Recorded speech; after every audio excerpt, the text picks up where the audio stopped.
Good morning, everyone. Thank you for joining us today. I am Maxine. Some of you will already know me. Sorry, let me just put my webcam on so you can see me. There you go. Good morning, everyone. Good morning. Thank you for joining us. I am Maxine. Some of you already know me, but if you don't, I'm a business development manager from Receptional. I've been with the company for 5 years, and I'm currently juggling working and looking after a 2- and 4-year-old, which, as I'm sure you can all imagine, isn't easy.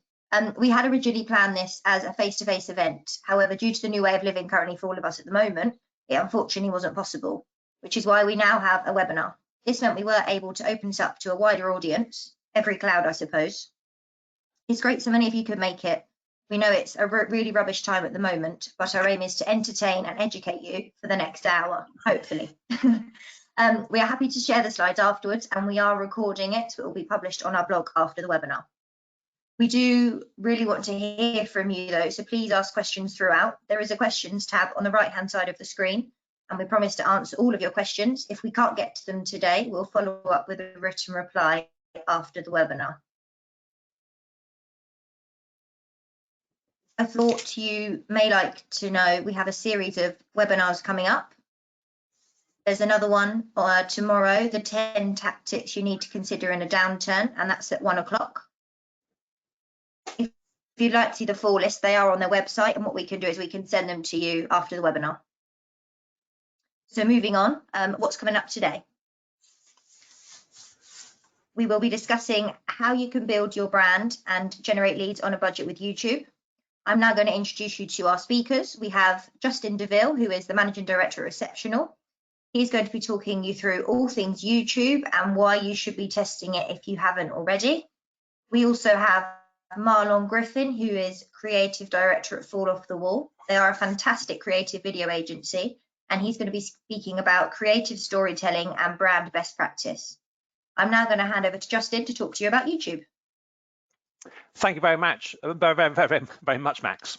That's a good start, isn't it? Yeah, thank you, Maxine. That's great. And as Maxine said, welcome and thank you very much for attending today. I mean, I suppose we start with kind of, hopefully everyone's healthy and well, and that's the main priority at the moment. When we thought about kind of what's going on in the world and we thought about how Receptional might respond, then obviously none of us are doctors or nurses, and there's that kind of slight feeling of helplessness about what to do to help. But actually, one of the things that's become obvious is that online communication is more important than ever. And lots of businesses are looking for new business and lead generation, and that's something that we've got some expertise in. And so what we said was we'd open up a series of webinars.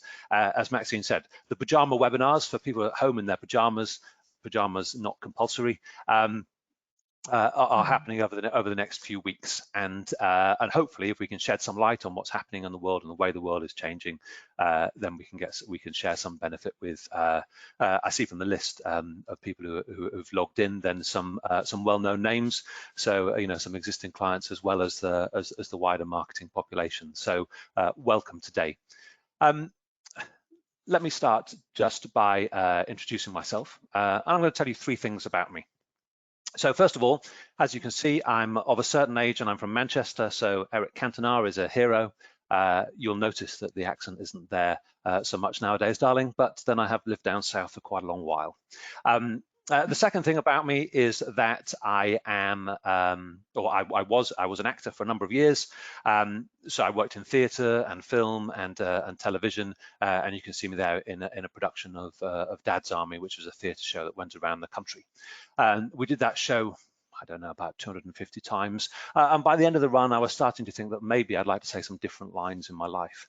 And around that time, digital marketing was really starting to take off. I mean, the whole world was transforming digitally, and I started to get increasingly interested in how we're going to be living our lives differently in the future to how we lived them in the past. And so about 7 years ago, I took over as Managing Director at Receptional, and I have been banging on about YouTube for the past couple of years because I feel passionately that it is a really underutilized channel. So I'm really pleased that so many of you are able to come today to hear a little bit more about how YouTube has changed and developed in recent months. There is a fourth thing about me, which is that I am a father. And if you'll allow me a little indulgence, I'm going to tell you a story about my daughter, Madeline. So Madeline is 5 years old, although she insists 5 3/4. It's very important. And about a year ago, just before she started school, she was discovering numbers and letters. And she realized that on the outside of the house, we have numbers. So she realized that I live at number 15, my grandparents live at number 9, and so on. And so one day I was taking her into nursery and she was in the back of the car and I was in the front. And she said to me, "Daddy," I said, "did you know that there was a building with a M on the outside?" And I thought about it and I didn't really know that. And I didn't really know what she was talking about, if I'm honest. And anyway, the conversation moved on and we ended up talking about something else entirely. And I forgot about it until the next day when she's in the back of the car and she says, "Daddy, would you like to go out for lunch with me at the weekend?" And I thought it was kind of a bold move for one so young. And I said, "Madeline, that would be lovely. Where do you think we could go?" And she said, "Well, Daddy, if we go to the building with a yellow M on the outside and we order a Happy Meal, then we get a free toy." And I thought, well, okay, I can see where this conversation is headed. And don't judge me by what I said next, but I said, "Madeline, that sounds really lovely. I would love to go to lunch with you, but I don't think McDonald's is really the place for you because you don't like burgers very much." And she said, "Daddy, that's not a problem because they serve chicken nuggets." She said, "And if we order chicken nuggets, we still get the free toy." And so we ended up going to McDonald's, as you can imagine, but not before. I thought about it a little bit and I thought, how does Madeline know about McDonald's? And I thought, well, it's probably the school. So the next morning, as we're driving in, she's sitting in the back and I say, "Madeline, that building with the yellow M on the outside, how did you find out about it? Was it at school?" And she said, "No, Daddy, YouTube." And so there we have it, proof that YouTube marketing works. And as a parent, I'm, I suppose, mildly horrified that my daughter was learning about fast food over the internet. But as a marketer, I'm impressed by the power of the channel, because the fact is that Madeline had understood not just the brand, but also the offer. And she's a hard to reach audience. So the combination of things getting through to her really shows that YouTube was working very well. So YouTube marketing definitely works. Now, I thought it might be worth just asking amongst ourselves if we could do some benchmarking. And so what I'm going to do is I'm going to release a poll into the wild. So you should start to see in front of you a poll if I launch that now. And what I'm interested in doing is just running some benchmarking to see at the moment what channels are we using in our marketing, so we can look at how YouTube compares. So if you start filling out that poll, those of you, and you can, I think, tick more than one box. So if you're using organic search or paid search or social ads, and then YouTube ads, and what we'll do is we'll see how those compare. And I think that just gives us benchmarking, because in the room today we've got a number of senior people who are kind of running marketing at scale. We've got some smaller businesses who are perhaps starting up, and so it's quite a nice mixture. And what we'll be able to do is compare and understand what proportion of people are using each of those channels. Now, I can see that a number of you have voted.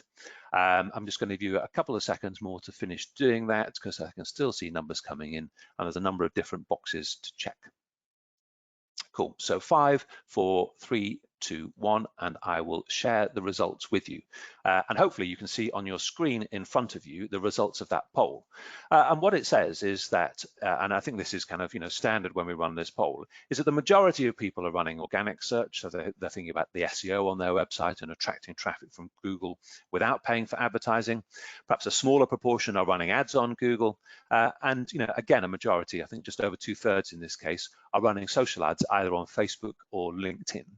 And by comparison, YouTube does pretty badly. It's only about 30% of people that are running YouTube ads. And actually, that's probably a slightly higher proportion than we see in some polls, where it may only be around 20%. So it's interesting that we're using those more established channels a lot, but we're not using YouTube very much. And I know there's some very good reasons for that, and we'll talk about some of those today. So if I just hide that poll, and hopefully you can see Madeline again, and let's move on to the next slide, because in some ways, it's surprising that we're not using much YouTube advertising, because we all know that the way that we watch TV is changing. And if you're of my generation, you grew up with 3 channels on a box that looks something like this. But of course, if you're 18 to 34-year-olds now, then you're watching television or watching video in a very different way. And we've got some data here from Ofcom. And what that data shows. We can only see the poll. Okay, then let me. Oh. Has that closed? Yeah, that's better. Excellent. Okay, so we've got some data here from Ofcom. Thank you very much, Max. That never works with the polls. Remind me after the next one as well. So okay. So what we've got here is data that shows how 18 to 34-year-olds are watching video, and what it shows is that age group watches more YouTube than they watch ITV, BBC, Channel 4 and Channel 5 combined. And I've been talking about YouTube for the past few years, and when I saw these figures, I was gobsmacked. I knew that YouTube had kind of caught up on the terrestrial channels, but I had no sense at all about the amount of time. It's over an hour a day on average that people watch YouTube, and how it compares with the terrestrial TV channels. And the fact is that lots of the marketing budget from the big brands is still within television. It hasn't moved across to YouTube yet. And as we'll see, advertising on YouTube is therefore very cost effective for the reach that you get. So that's one piece of data. And the fact is that YouTube is probably a lot more popular than you realize. And so the polls back again. Oh, is it? Wonder why that's happened. There we go. There you go. Cheers, Max. I should try and behave myself. So, so the fact is, I will say that YouTube is probably more popular than you think. There's nothing like a smooth presentation, is there? And this is nothing like a smooth presentation. So there's 10 million people use the YouTube app every single day, and in this country, and that's quite a lot. That's about kind of 1 in 6, 1 in 7 of people, of all the people in the country. But if you compare that with, say, BBC iPlayer, it's about 15 times as many people who are using BBC iPlayer. So there's a phenomenal difference there. If you look at the Apple ecosystem, what's the most popular app on an Apple phone? It's YouTube. So even outside the Google infrastructure, YouTube is incredibly popular. And so it is worth considering YouTube as an advertising medium. And so what I thought I'd do then is look at how YouTube compares with, say, traditional television. Because the fact is that if we were advertising for a big brand on national television, we'd probably be looking at something like ITV. And what this chart shows here is that ITV has a demographic that is both older and probably less affluent than a lot of advertisers would want. Because often advertisers are looking for kind of younger people in a higher socioeconomic group. And let's plot YouTube onto that chart as well. And that is exactly where lots of advertisers will want to be. They'll want to be looking at the kind of a younger generation, so they've got customers that stay with them for the rest of their lifetime and with money to spend. And one of the great things we'll see about YouTube is, of course, you don't need to advertise to everybody on YouTube. You can really pick in a granular way the people that that you want to advertise to, and you can ignore the rest. And so I think it's strange that a lot of that TV advertising budget hasn't moved across to YouTube in a bigger way, and maybe that's just kind of a lack of awareness. Another thing that that happens on YouTube is that the majority of people are watching on mobile devices. And I think if most of us take a long, hard look in the mirror and talk to ourselves honestly, what we would say is that probably our mobile campaigns aren't as sophisticated as we would like them to be. And the fact is that we can get a lot more sophisticated if we're using YouTube as one of our channels, because the majority of people in 2019 were using mobile devices. And if you look at that trend, that's only increasing. So more and more people are watching YouTube more and more of the time. And just to keep you up to date with some of the latest figures, so Google tell us that within the last 2 weeks, watching time on YouTube has increased by around 20%, because more people are at home and more people are watching on YouTube at the moment. So that trend has only been accelerated by the current circumstances, and that will continue into the future, I imagine. So some very good reasons to be thinking about YouTube as a platform. So the next 15 minutes or so, I want to talk about these 4 areas: budgeting, which I think is really important to all of us, particularly at the moment, the different targeting options on YouTube, some principles of response. So how do we create the videos so that we get a response, and then encouraging viewers to take action, because I think that's one of the great strengths of YouTube. So let's kick on. So budgeting. We ran a survey last year in which we asked marketers about kind of the great difficulties that they faced in a technological age, and we asked them, what are the things that you really have to grapple with? Is it machine learning? Is it voice search? Is it social media? And the answer that came back was actually no, it's budgeting. Getting ideas signed off and getting the right budget for them is a key issue. And so I thought we'd start there with this problem around budget. And what I've done is I've come up with £100,000 of marketing spend, just to keep the numbers simple. We'll divide everything by everything through 100. And so what I was looking at was kind of what's the proportion of our advertising spend that we should spend on video, display, and search? How would we divide that out? And Google kind of gives us a rule of thumb, and it says we probably get the best results when we spend about 10% of our budget on video, 30% on display, and 60% on search. And I'll be interested to know whether your spend matches those proportions. And there's some good reasoning behind what they say. But I thought, first of all, we'd look at kind of what you might roughly get for that £100,000. And these figures are fairly generalized, but I think they're a useful rule of thumb. So one thing you might get if you were spending £10,000 on video is you might get 500,000 views, and I think I put the cost there of TrueView ads at kind of a couple of pence each. Now the fact is that over the past few weeks as well, as advertisers have cut back on their Google spend, that YouTube has seen prices drop. So actually that 2p is probably out of date now, and actually you can get views for less than that in quite a lot of markets, I suspect. But we're looking at just a rule of thumb, because it may be more or maybe less depending upon how granular your targeting is. So then for display, one of the things that we then look at is what you might get for your £30,000, and very roughly we would say you might get 500,000 clicks, and you might pay 6 pence per click for those for that activity. Now, that's an awful lot of impressions, because the click-through rates on ads tend to be quite low. And I think that's part of why Google recommends it, because your brand goes out to this enormous audience, even though you get a relatively few clicks. And then let's look at the cost of search. Now, we've put kind of £15 per click, because that was the market we were looking at the time. That's relatively expensive for most people. If you're looking at £1 or £2 a click, then obviously you get 10 times as many clicks as we've suggested there. But it's a very rough rule of thumb, because what we're looking at is kind of how much you spend on video, very roughly, how much you spend on display, and how expensive search is. And if you're spending 60% of your budget, you might just get a few more clicks. But hopefully there's some benchmarks there that allow you to plan your spend, no matter how limited it is at the moment, and thinking about how best to position that within your area. And so let's do some benchmarking, because we've got another poll that we can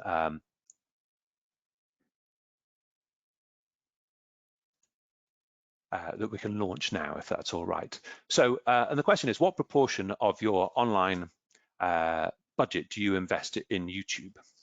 And so the answers are kind of 0, 0 to 10%, or more than 10%. So if you're able to fill out that poll, hopefully you're seeing it in front of you. And we'll just do that quickly, because it's a single answer. So we'll just give 10 more seconds for people to fill that out. And I can see the results coming in. And there we go. Let's close that poll off. 3, 2, 1. And I will share the results with you. And what you can see is that almost 2/3 of people are spending nothing at all on YouTube, and that's probably a missed opportunity. And about 1/3 of people are spending 0 to 10%. So probably underinvesting relative to kind of what Google's recommendations would be. And the reason it's important to invest in display and video is because people recognize your brand, they're more likely to click on your search ads, which brings down the cost of your search campaigns. So the reason Google is suggesting spending on search and display is to build up the brand, which reduces your search costs.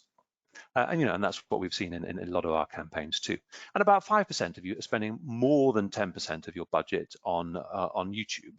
And I think that's right. That will, the amounts to spend will vary depending upon whereabouts you are. Now, Maxine, I'm going to see if I can. Hey! Excellent success. That time lucky. Thank you very much, Max. And so then let's move on to talking about targeting options. I promise there's no more eggy polls coming up. And so there are an enormous number of targeting options available on YouTube. There's no chance at all that I can talk about all of them today. So I've just picked out a couple of my favorites. But first of all, what I thought I'd do is I'd show you what Google knows about me. So I went into my phone and I pulled out the data that Google sees about me. And so they see that I'm a 45 to 54-year-old, I'm male. These are some of the brands that I've searched on recently. Skate Hut is because I was buying some skates for my daughter. You can see more of the brands that I've looked at recently. And plus you can see my interests. And my interests start with advertising and marketing.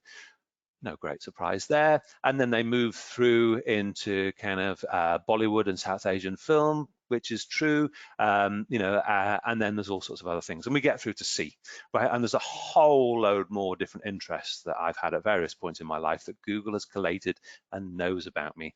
And so therefore it's possible for brands to tap into that information and target me in lots of different ways. So that's the range of targeting that's available. And you can see now why I can't possibly talk about all of them here today. So a couple of favorites. Let's talk about custom intent audiences. And this is a relatively new bit of targeting within Google. And it is really exciting for those of you who have been running paid search campaigns in particular.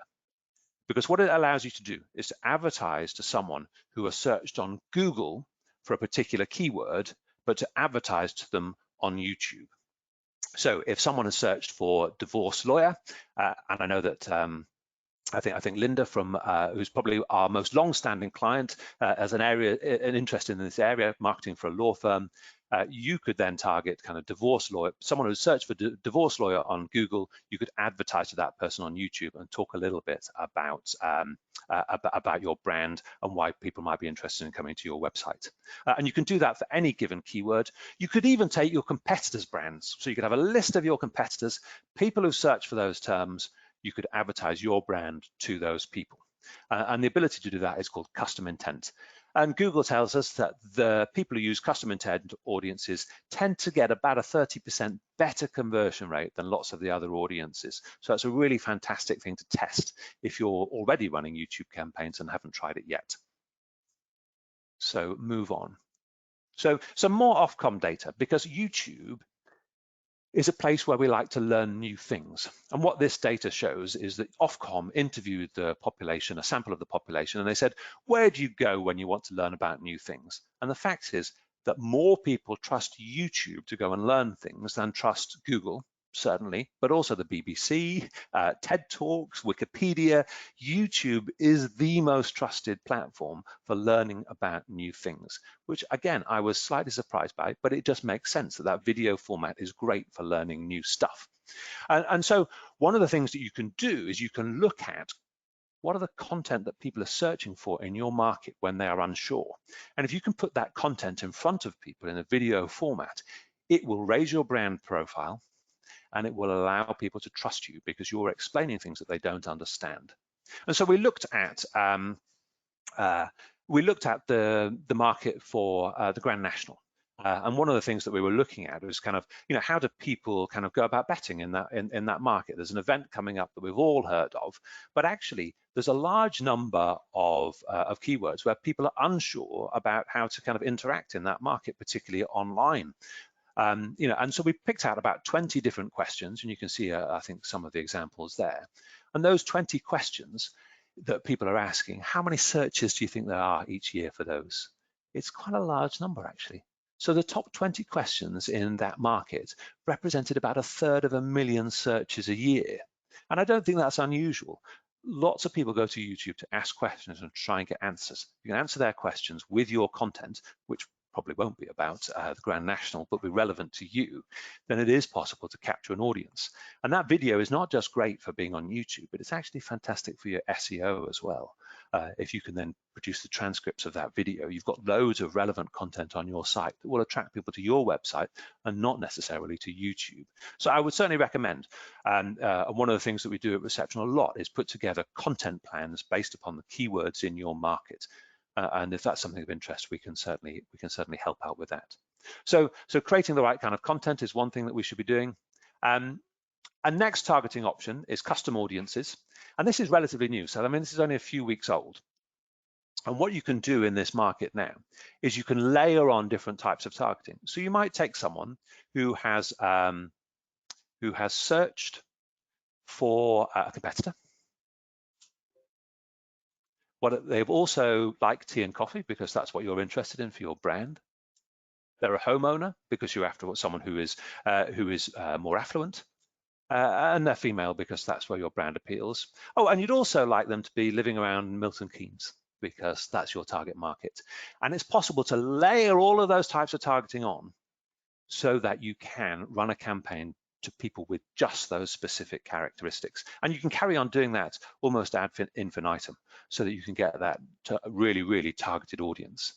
And so that's really, really powerful. And that's something that's relatively new. As I say, it's only within the last couple of weeks that has been possible. So let's move on, because there's, as I say, there's an almost infinite number of different targeting options. And let's just think a little bit about the principles of response. So here's our friend, Ray Winston, and I was going to show his video, but it's not popping up in the way I want it to. Oh yes, there we go. So I really just want to show the first 5 seconds, because showing video on this platform, as Marlon, the next speaker, has discovered, is incredibly difficult. So we'll show just the first 5 seconds. So just watch it carefully. It's all about the in-play. It's all about the next goal. Cool.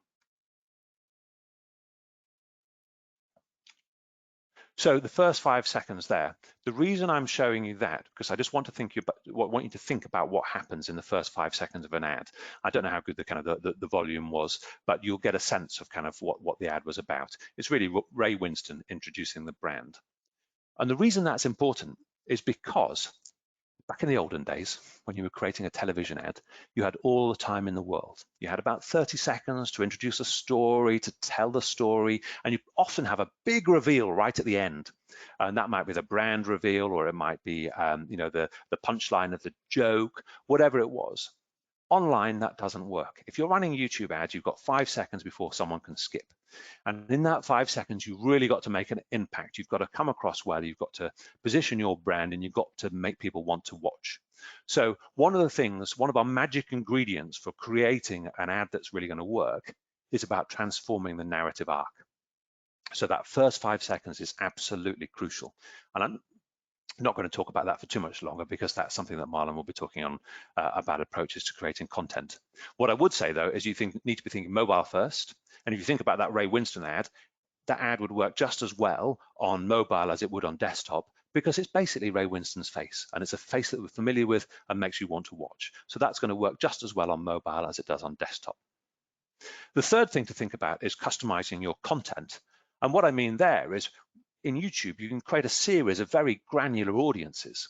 So you should be thinking about adapting your content to those particular audiences. So if you're interested in people who like football and you want to advertise to them, you might include a section of football content. You might then adapt your ad to advertise to people who are interested in cricket or rugby. And so you'd have kind of footage that represents their interests within the ad. And so you're purposing your content that suits the audience.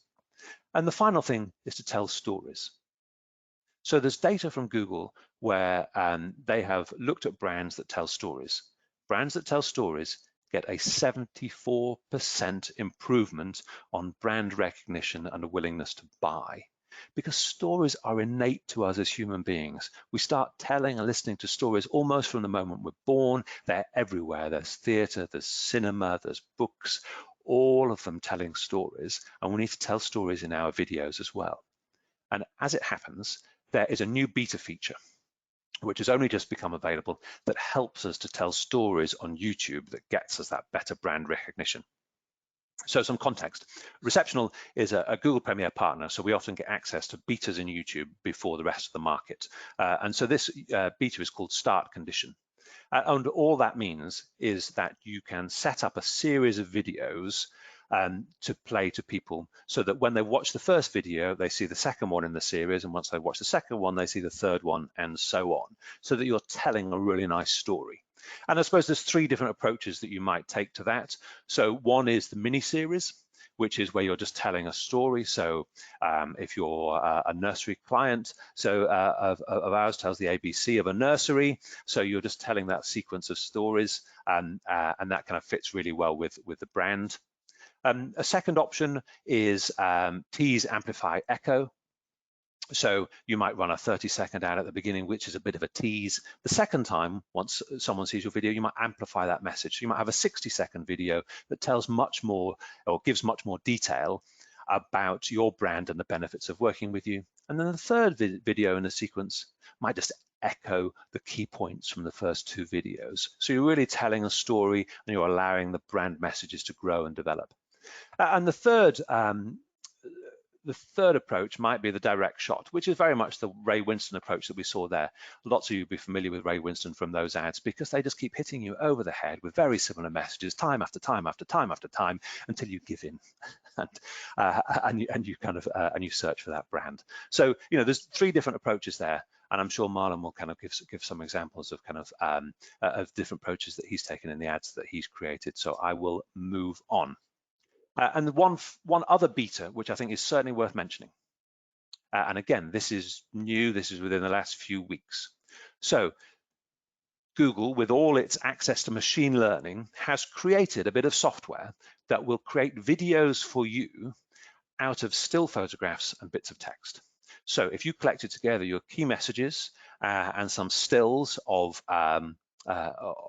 your business or your products, then Google will create a 15-second video. It will put music in the background, and it will do all of that with machine learning.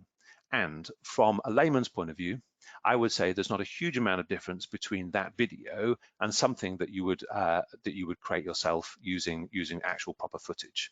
Certainly not from the point of view of wanting to test a market. So you can create a very cost-effective video just using stills and text. You can test it. So we've just launched a series of videos to promote these webinars, for example. We're going to put £50 worth of budget into it, so not a huge amount, because we're going out to a really targeted audience. And for that, we don't want to create, a Hollywood production. What we want to do is just test the market. If it works well, then we may spend more on video production and do something more glossy. But for now, we're just using stills.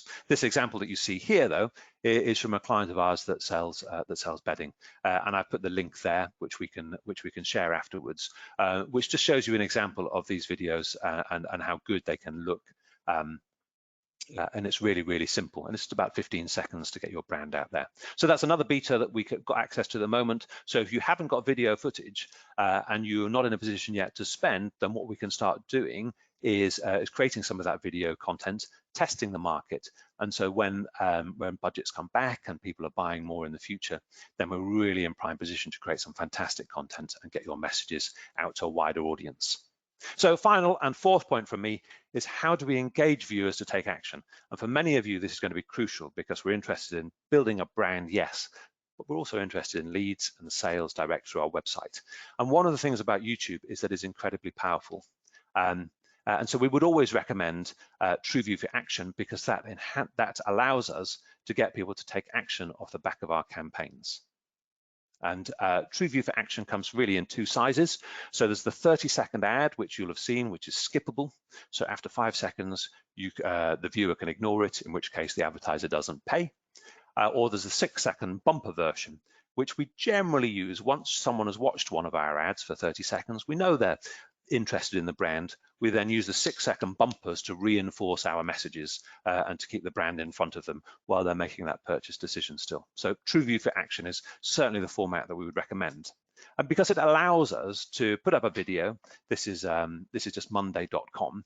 And the reason I put it up is because it highlights there some of the features of TrueView for Action, in that you can put your own banner ads over the top of the video and alongside the video and in the end screen as well. So once someone has watched the video, they click on your ad and then you go through to your website and they can fill out a form on your site, or you can get people to fill out a form beneath the ad as well nowadays within the YouTube platform itself. So there's lots of ways of getting people to interact with you. And that's fantastic, because what we're doing here is we're combining the emotional storytelling of video with the intent to buy of search with the power of the mobile phone that allows people to interact with your brand there and then. And that's really a summary of why I think YouTube is so powerful, because it takes the best bits of other marketing channels and combines them together in one. And so if you want help in terms of planning a YouTube campaign, I would be no kind of marketer at all if I wasn't making an offer to you at the end of my presentation. So here it is, here's our offer. We will, if you're interested, help you put together a YouTube campaign plan. Well, obviously we'll want to know about your objectives and your aims and budgets and that kind of stuff. But we are very happy to work with you to put together a YouTube campaign plan so that you can look at that internally and decide at whatever point is appropriate to, to launch those campaigns. So if you are interested, then do get in touch. My details are there in front of you, and I will share those in the chat in a second. But one final thing is that we will be taking questions at the end. I won't take them now, but on the right-hand side, there is the questions box. So if you've got any questions, if anything I've said is unclear, then that's almost certainly my fault. And it's really important that you understand, and probably everyone else hasn't quite got some of the points that I put across either. So please do ask questions. And my guarantee is always that even if we don't get to them today, I will reply by email to all of those questions individually over the next couple of days. So you will get an answer. So please do put your questions in the chat box. And for now, what I'm going to do is to say thank you very much. And I'm going to hand over presenting duties to Marlon, who's going to take over from me. Just give me 2 seconds. So Marlon, you are okay and ready to take over.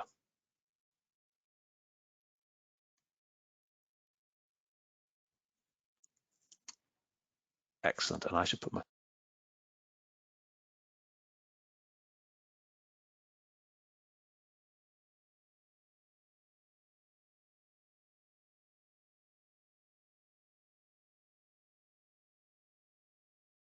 Now, Marlon, I can't hear you at the moment, but hopefully you are unmuted.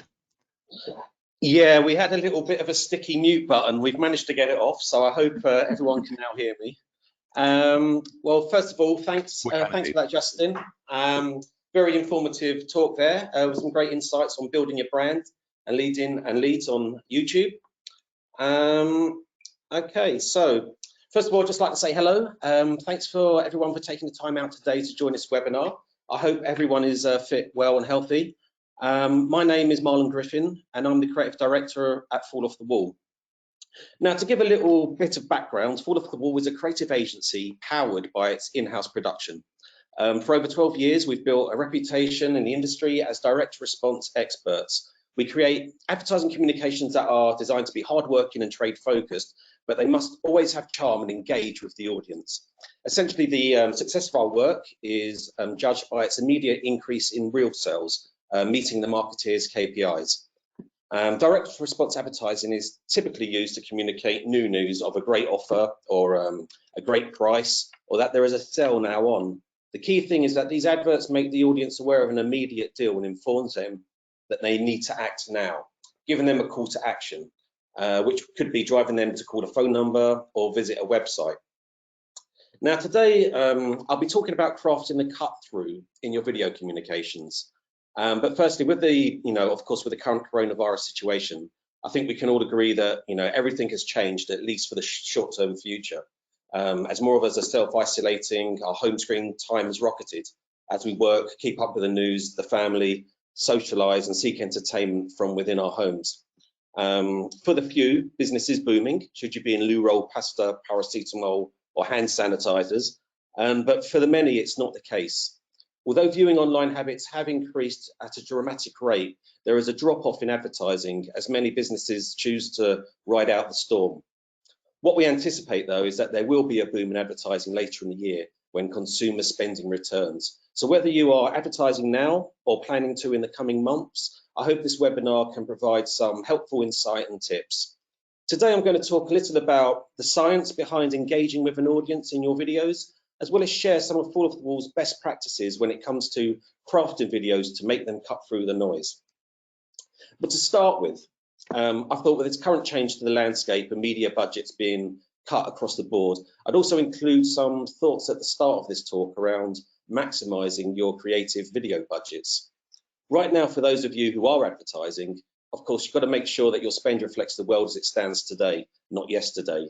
Use the strongest and most relevant channels for your brand and service. As more people become homebound, we will see TV, social, radio channels spike with a drop-off in digital out-of-home and print executions. And for those of you who are currently not advertising, it's still also worth considering how you should best continue to keep your brand front of mind for when we come out the other side of this. Right now, brands need to communicate appropriately whilst they look to the future. People remember what brands do in times like this. What you do and say now, if done right, will be disproportionately rewarded in the future when things get back to normal. People don't forget. Ask your brand, how can it help? We are already seeing brands engage with positive activity. Google are launching an educational website for homeschooling. Facebook is helping support small businesses. Dyson are building ventilators. It doesn't matter the scale of your business, everyone can be part of the solution. Have you thought about creative comms to your workforce to keep them positive, fit and healthy and engaged as they work from home? Keep your social channels busy with content, keep your brand active, stay part of the conversation. So with budgets being cut, it's really important in these times to think about how you can get the most bang for your buck.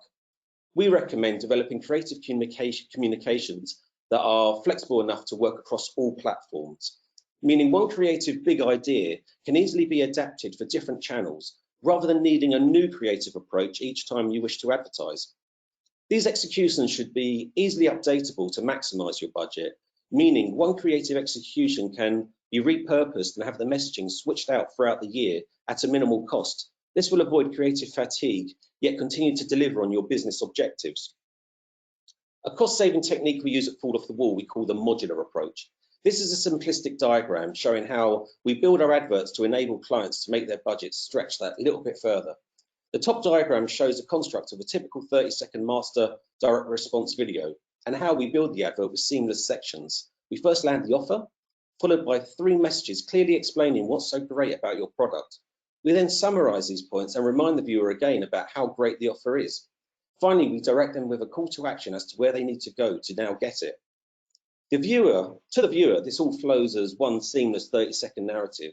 Now, if we look at the bottom diagram, this shows the same advert, but how it can then later have sections seamlessly lifted and updated with new messaging without altering the main construct or flow of the video.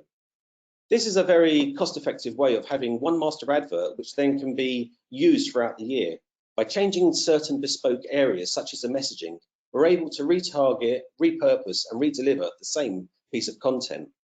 The benefit is the look and the feel remains the same, as does the quality, and there's consistency with what's been outputted before.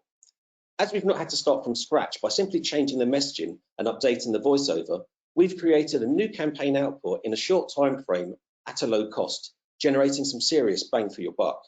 The same can be applied to product USPs or specific offers. So in short, we rework, replace, reanimate, and redeliver. Another thing to mention is now that live action filming is proving very difficult due to the coronavirus, it's worth considering communicating your messages through other mediums, such as CGI or 2D animation. These can be crafted remotely without the need for any human contact. This will prevent any unforeseen delays, ensuring that you can still hit your deadlines. Another benefit is that by using 3D, you will also be building a library of 3D brand assets in the process.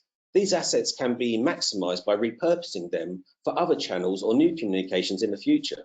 As an example, I'm now going to show you an advert we created for Sky Q, where we maximize the assets. It was an advert for Sky Q's Ultimate On Demand package, where you can now get the best of Sky TV and Netflix all in one place.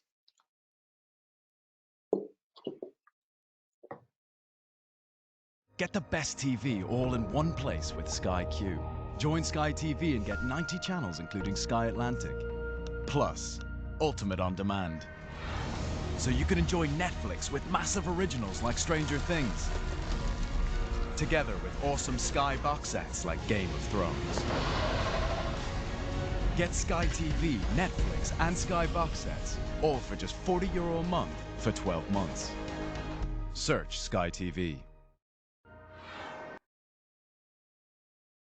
This advert was, of course, created 100% in CGI. So once completed, we were left with the bank of assets, which we would then repurpose for future communications. So now what I'm going to show you is an example of how the advert you just saw, we then took these assets and repurposed to become an Instagram advert.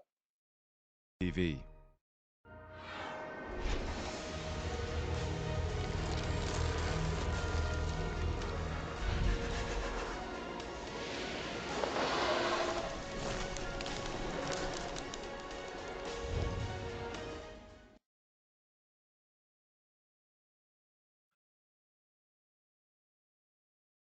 We call these pocket TVCs. The trick with these is to create a new bespoke advert adhering to best practices for social channels, which complements your TVC campaign. The rules are different for mobile though. It's not simply a case of resizing your TV advert. Adverts on social platforms need to be shorter. So from the original 30-second TVC advert, we created a 15-second pocket TVC for Instagram. If viewed on a phone, you can't guarantee the sound will be on, so they should always be understood even with the sound off. Hence, we always include subtitles. You must always remember this is a different platform, it's not TV, so play with the channel. In this case, we had our Stranger Thing vines grow out from the screen and over the Insta page comments below. All these little fun tricks increase the engagement as well as the sharing. We shouldn't see these smaller screens as competition to our big screen, but rather as a place where we can reuse our rich TV assets to strengthen our campaign.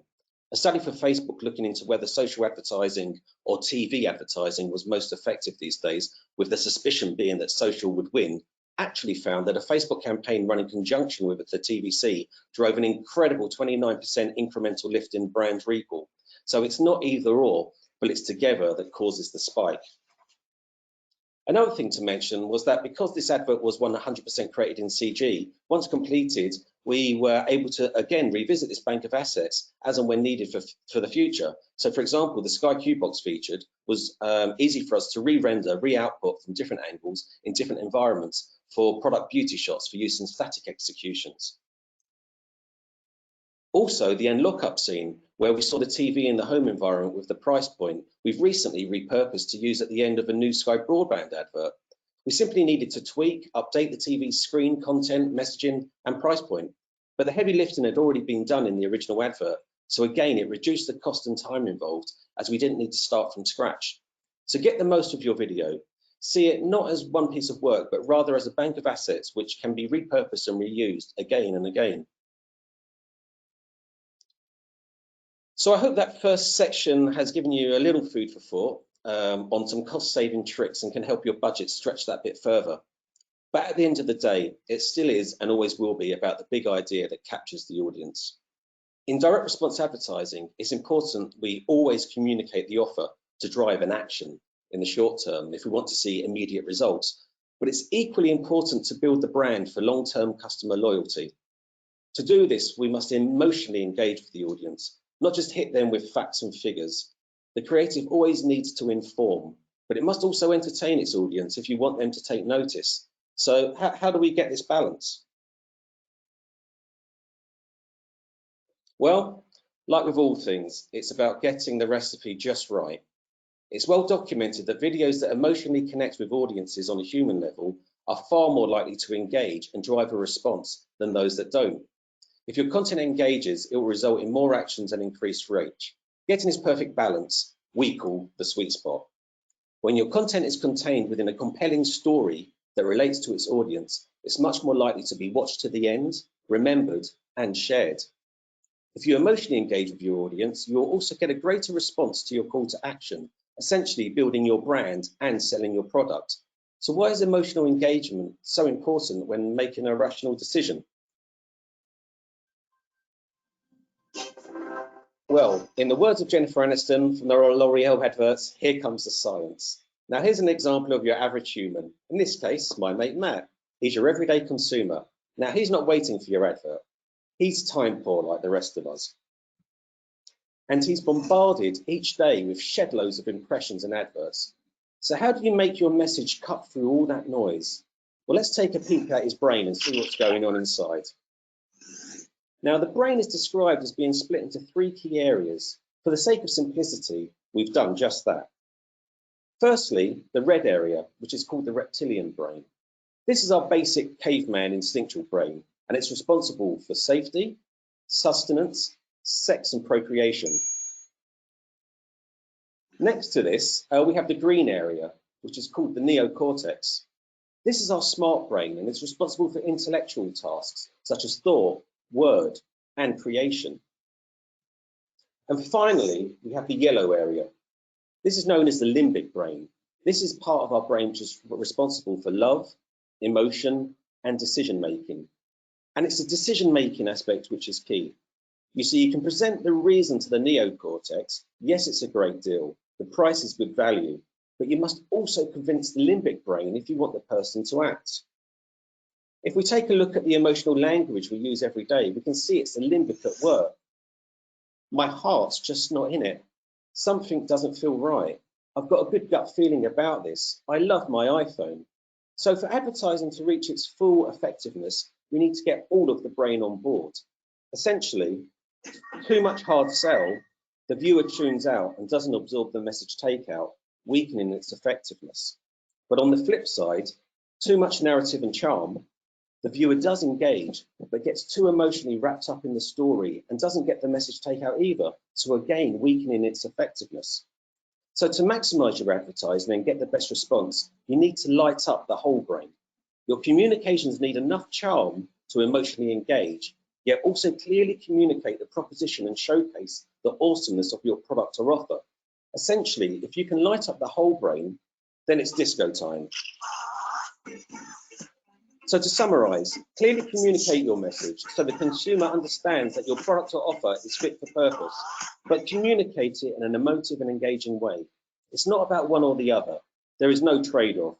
It's both. It's the perfect recipe. And that's the sweet spot. To help achieve this, there are best practices we use in our Creative at Fall Off the Wall, which today I will share our top 5. Number 1 is the trigger line. Now, we must always remember the audience has little patience. They are not waiting to watch your content. No longer can we expect the viewer to wait until the end of the advert for a resolve or a conclusion. So start with the end. By that, I mean land the brand quickly, straight off the bat. Back in the day when you could build an engaging story and only reveal the brand at the end has gone. With today's technology, with the power to skip at the simple click of a button, it's important, and more than ever, to land your brand in their opening seconds before they can swipe, click away, or find that remote control. So ensure you pique their interest immediately. Now, the trigger line is a scripting technique we've developed to use in the front of our adverts. In the opening sentence, we want to communicate 4 things in a very efficient time frame. Firstly, number 1, the creative hook and theme. Grab the viewer early to engage with our idea. Number 2, the product. Land it early and inform the audience what's on offer. Number 3, the brand. Ensure they know who you are straight away. And number 4, connect with the visual. The language should visually connect with what the audience is seeing. To put this in context, I'll now show you some examples of some of our trigger lines in action. Now, this was an advert we did for Sky Sports. Put yourself in the driving seat with the dedicated Sky Sports F1 channel for £18 a month. Watch every practice, qualifying and race live. Put yourself in the driving seat with the dedicated Sky Sports F1 channel. Put yourself in the driving seat with the dedicated Sky Sports F1 channel. So as you can see, the red text highlights a language that not only connects to the proposition that Sky Sports now puts you in the driving seat to only choose and pay for the sports channels you want, but it visually connects with what you are seeing as Max Verstappen gets ready to step into the driving seat. The white text lands the brand, the blue text the product. All of this has been communicated in the opening seconds of the advert. As a viewer, you want to know what happens next, so you stay watching. Here's another example of a trigger line in action. Turn on great value with super fast Sky Fibre Unlimited. It's totally unlimited, ideal for catch-up TV and box set marathons. And right now you can get it at our best price ever. Turn on great value with super fast Sky Fibre Unlimited. Turn on great value with Superfast Sky Fibre Unlimited.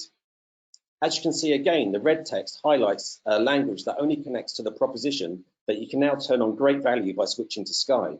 Well, it visually connects with what we are seeing as Gru turns on the large button starting the machine. With the white text, yet again we land the brand, and the blue text the product. So again, all of this has been communicated in the opening seconds of the advert, and the viewer will want to know what happens next. So again, you keep them watching. So basically, the key takeout is make an instant impact and don't save the big reveal until the end. Land your brand early, let people know who you are and what's on offer. Number 2, say what you see. If you have messaging visually on screen, make sure the voiceover is using the same language in the script. If they don't connect, you are confusing the brain. It's the equivalent of rubbing your stomach and patting your head. The voiceover artist used is also just as important. Their voice and the language used in the script sets the tone of your brand. Are you a fun and irrelevant, humorous brand that doesn't take itself too seriously? Or are you a strong, serious brand that communicates and commands with expertise and gravitas? Here's an example of an advert we did for the brand oddschecker.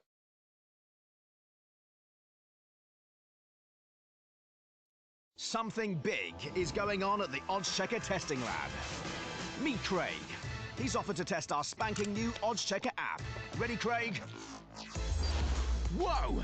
Craig's being bombarded by the best odds and loads of great offers from over a dozen bookmakers. Meaning with oddschecker, you could win up to 44% more on your Premier League accumulators. Craig, you legend. Download the oddschecker app today for exclusive offers from BetVictor. Oddschecker, it's big betting power.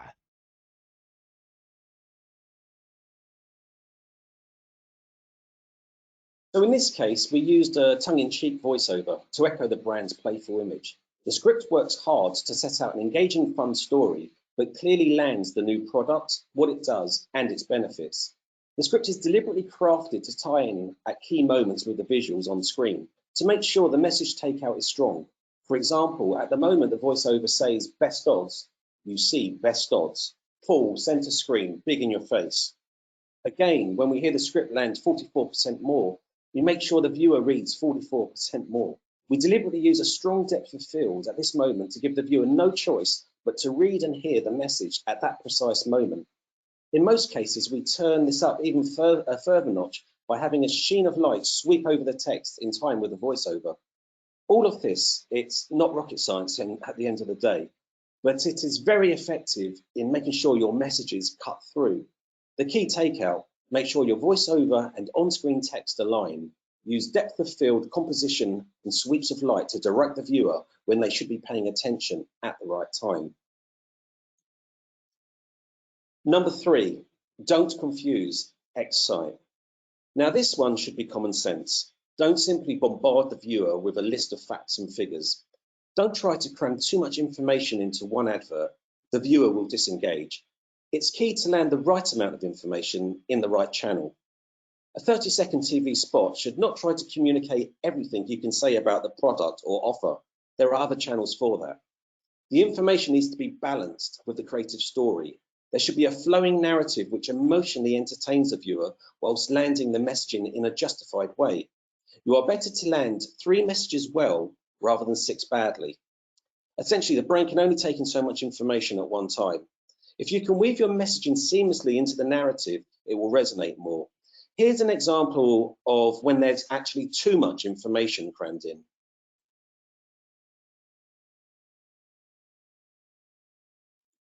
Sports fans, this autumn the rules of the game have changed. There are now 2 great ways to buy Sky Sports. For £18 a month, you now have the flexibility to choose your favourite channel, with the power to swap it once a month and cancel at any time. Or if you love all sports, get great value with unlimited access to all 8 Sky Sports channels for just £22 a month on a new 18-month contract. You choose. Simply search Buy Sky Sports. Now, that was an early example of a Sky Sports advert we created, which initially fell victim to far too much massive messaging. It was a complicated offer to unpack, and the end result was just way too busy and confusing. There was so much messaging that the actual takeout was reduced, but most importantly, it detracted from allowing the viewer to emotionally engage with the sport, which at the end of the day is what we're trying to sell. It also didn't pull out the great sporting events you'd get to watch if by subscribing, which is the true value of the product. So we retuned the advert, we stripped it back and simplified the messaging, pulling out the sport and ramping up the fear of missing out to increase the emotional engagement. This is the end result. Sports. Don't miss out this autumn. Get all the exclusive action on Sky Sports. Watch the early pace setters, the championship hots up, plus the new NFL season. Pick your favorite sports channels from just £18 a month, and you can cancel anytime. But with so much action, you won't want to miss a single moment. Choose your Sky Sports channels and get exclusive live action from £18 a month. Search by Sky Sports. As you can see, the creative approach hasn't changed, but the dial has been adjusted to better reflect the sweet spot and light up all parts of the brain. We have shown more of the sport on offer and made sure that the upcoming events are clearly landed to drive that fear of missing out. As a rule of thumb, keep it simple. Land what's important well, otherwise information will simply slip through the net. Put yourself in the shoes of the consumer. Less is more, simplicity is key. The key takeout is make sure your messaging is clear, concise, and deliver it in an easily digestible way. Time is limited. You need to engage people early and keep them with you for the journey to make it an enjoyable one. If they need to work too hard to understand or get confused or bored, then they're gone.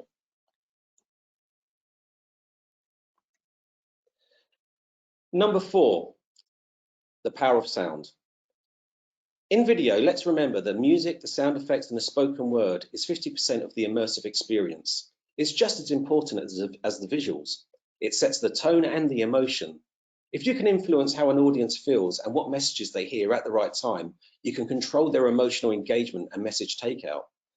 Now, I'd like to show you an ident we did for Formula One. In this execution, we decided to actually not use a VO, but only through the use of music and sound design alone do we build anticipation and excitement as we make the viewer feel the visuals. Every growl of the engine, the sound of burning rubber, exactly the right language to get petrol heads revved up for Formula One.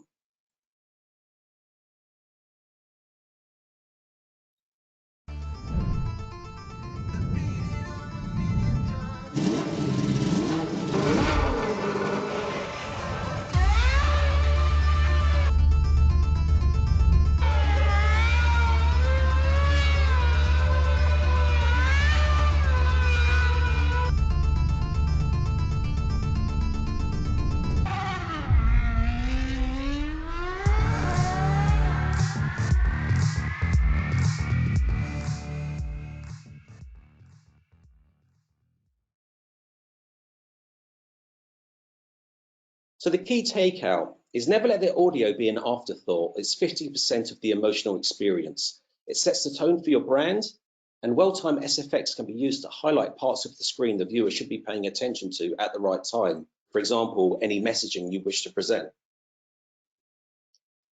And finally, number 5, FaceTime. Now, as humans, we naturally engage with facial expressions of other humans. When great actors or sportsmen display emotions, we feel their joy, euphoria, or pain. When we see these emotions on TV, we engage so much more when they are presented full screen, rather than when housed within a graphical device. The intricate details of a face, the way it creases and shifts based on emotion, is a language we all instinctively speak and understand. So much of our communication is visual. So if you have great content, especially content that features people, make sure it's presented full screen. Now, here's some examples to help support this.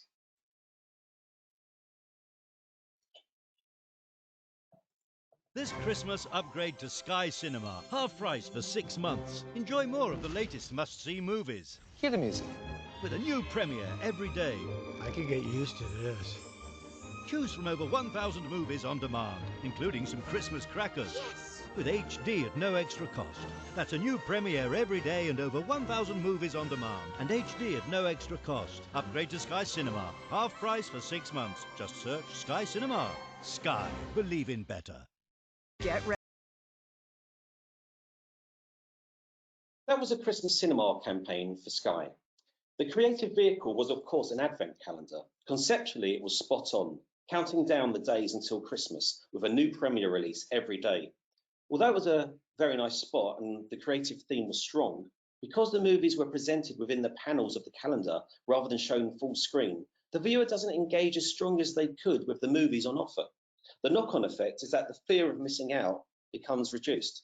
Here's an example of a very similar advert, yet the movies are presented full screen. You'll see the difference in how you feel when watching the spot. Get ready for all the unmissable action. Hold on to something! Ready or not, here it comes! Stay with Sky Cinema, half price for 6 months. I want in. Unleash the biggest blockbuster releases with a new premiere every day. What? Oh, impressive. And over 1,000 movies on demand, all in stunning HD at no extra cost. Yeah! Stay with Sky Cinema for your exclusive offer, half price for 6 months. That's a good choice. Simply press interactive on your Sky remote and visit my account. Now, this approach is less of a conceptual creative approach, but it definitely works harder to give you a fear of missing out and clearly lands the messages. This is a more potent approach for driving sales. So the key takeout, engagement is reduced when video is housed within a graphical device. It is also rarely recalled. So go for full screen with big name faces or scenes that are very disruptive. This is especially important for viewing on small mobile devices. And that's just about the end of my talk today. I hope you found some of it useful and it can help you with your next video communication.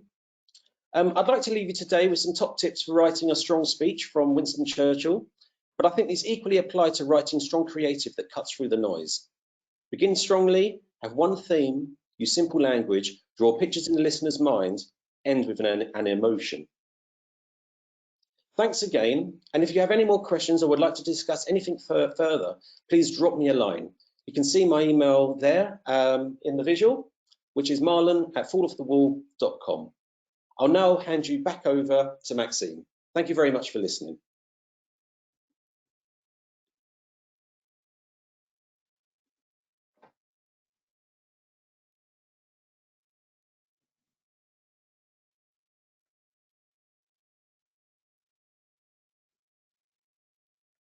Hi everyone. Thanks Marlon. That was a very exciting and educating presentation. Thanks for listening to the webinar. We are now going to do a quick Q&A. If we don't answer your questions though, don't worry, we will follow up individually after the webinar. So our first question, Justin, this is for you. It's interesting to see the stats of 18 to 35-year-olds viewing YouTube videos, and I see the appeal of utilising this for a B2C strategy. But does that carry over for a B2B marketing strategy where you want to target a different demographic and messaging? Then I think the answer is absolutely yes. I think one of the great things about YouTube is the granularity. So you're able to really target an individualized audience. But it is a really common question. People say, you know, I'm in a B2B market. How does YouTube work for me? But I think the fact is that if you look at kind of viewing patterns, you know, across the board, people are are on their phones all day long. They're often listening to YouTube as a music service when they're at work, as well as watching it in the evening. So it is worth advertising on that platform, not least because it's just so cheap, you know, compared to other channels. Is you can get thousands and thousands of views for very little budget. On a B2B sense, then absolutely that would work well, because you can, as we talked about, you can choose keywords that you want to target. So someone who's searched on YouTube for a particular keyword, you can advertise them on YouTube. So if you know what your keywords are, they can be very niche indeed, and you can advertise to those people.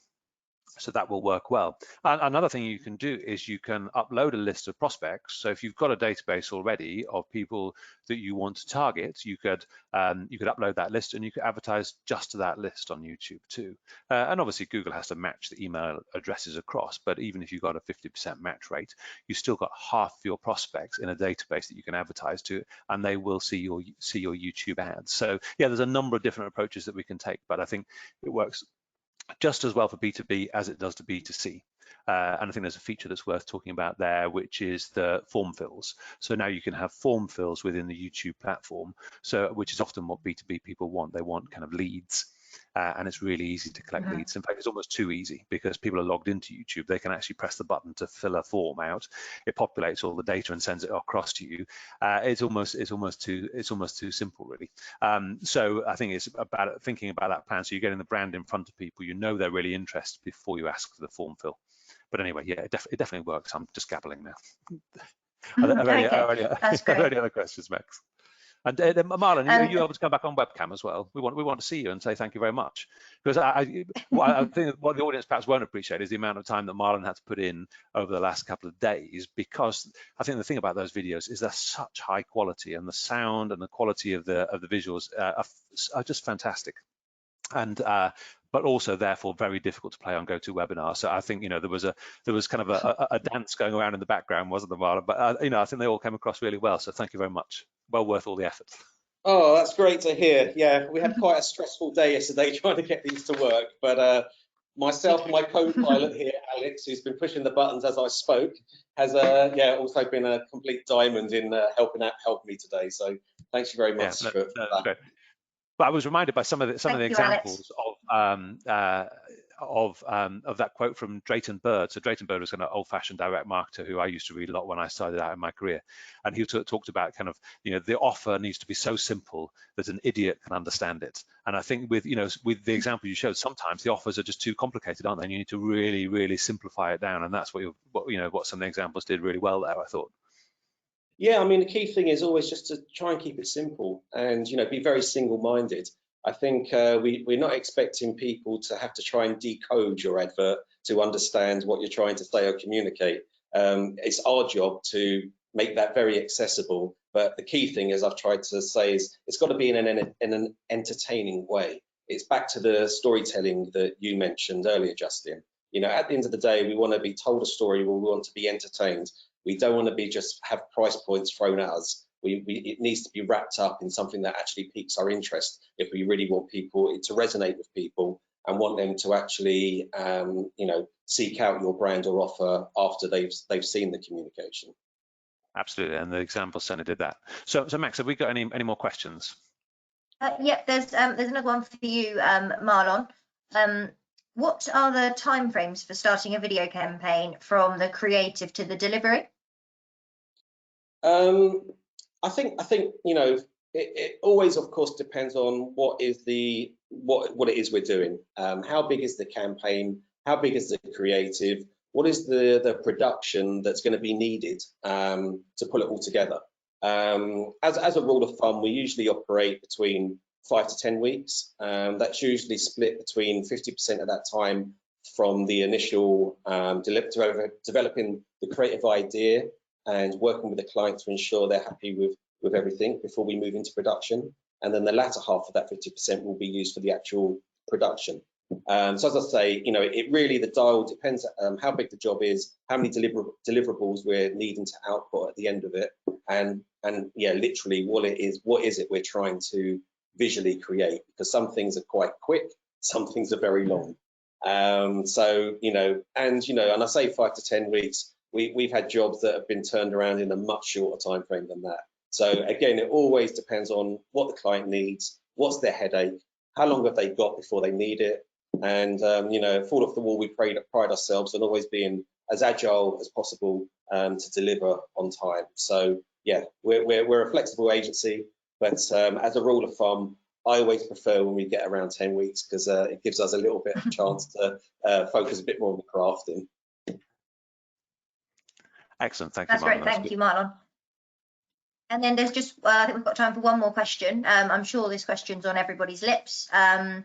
Justin, this is for you. What is the cost of running a YouTube campaign, and how much does it cost to generate a lead, do you think? Okay, that's a really good question, and I think kind of the similar questions in the chat around kind of what's the minimum sort of level of spend. And I would say yes, you can run campaigns with a very small budget. So it might only be a few £100s. As I said, we're testing a campaign at the moment where we're putting 50 quid into promoting our webinars and just seeing what happens. And if that works well, then we'll build from there. But I think you need to invest enough to get some kind of response back. That's true. And then I think in terms of the costs. Costs have come down a lot in the last couple of weeks, as I said, so it's difficult to answer exactly, and it will vary from market to market depending upon who you're targeting. As a rule of thumb, though, you might be spending a couple of pence to get a video view, which will get your brand out there. So someone's watched your video for a couple of pence, and you can do that thousands of times and get your message in front of thousands of people. In terms of conversion rates, it depends exactly what you're trying to achieve, but we've got campaigns that we're running where we're getting people to fill out forms so that they're actually responding, and you've got a lead in your inbox, and the costs for that are very similar to the sort of costs of running a search campaign, which is why I say I'm excited by YouTube, because it replicates everything that you can do in search for about the same cost, and just not many people are using it. So yes, it will depend upon which market you're in, but you should be thinking about the same sort of cost as search, or if you're running social ads, it'd be the similar sort of cost to that. So I think there's plenty of potential there for those people who are not using it. Okay, perfect. Thank you. Well, I think that's all we've got time for questions, but as I said, we will be following up individually to all your questions via email in the next couple of days. But I just want to say again, thanks everyone for listening. We hope we have entertained and educated you for the last hour. We are going to be sending out a quick survey, so please fill it out, as we would love to hear your feedback. We do also have another webinar tomorrow at 1 p.m, which we can send the details for. We have recorded the webinar too, which will be on our blog, and we can send that over to you. As I said, we'll be following up with you all afterwards. But if you have any questions, just email me at mwilson@receptional.com. We'll put all our details in the chat. But it's safe to say, most importantly, remember, stay safe, stay home, and keep washing your hands, everyone. Thanks very much. Thank you. Bye-bye. Bye. Bye-bye, everyone.